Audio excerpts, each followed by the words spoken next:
Right, here we have the dismantled TE1A, or sorry, TE1 I should say. As you can see, it all breaks down into quite a number of small parts. You notice how the canopy is supported on two metal frames which are entirely bolted together, probably why these couldn't be made today, for the simple fact that it's just too expensive. As you can see, everything else has come apart reasonably well. I still haven't managed to get the wheels off it because the hubcaps are fairly well seized on. If you just excuse my hand, you'll be able to see inside the boiler there, and you can see the exhaust throttle actually goes into a chamber. That's because just beyond that chamber, actually in there, is the actual boiler bulkhead, so the boiler is not as big as you would normally think it is. The only problem I do have with that is, if I just pan around on top, excuse my shadow, you can see the two rivets on the top of the actual firebox.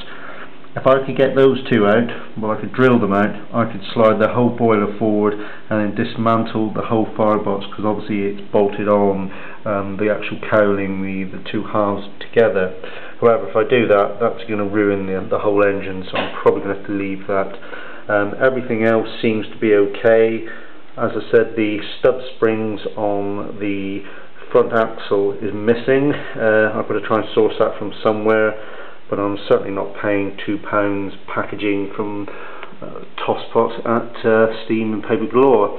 Everything else seems to be okay. The actual lamp itself probably needs repacking. I've started doing some minor wet and dry work on it, but it's serviceable. The underside of the canopy, as you can see, is pretty damn rusty.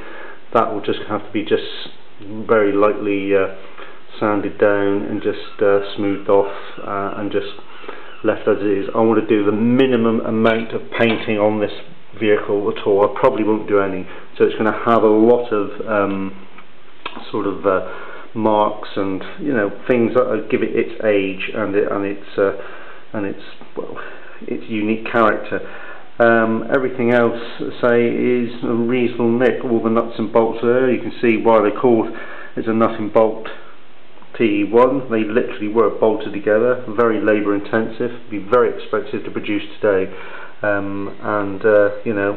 it's a shame really, but you just couldn't economically produce one of these for £110 or £112, whatever they are now.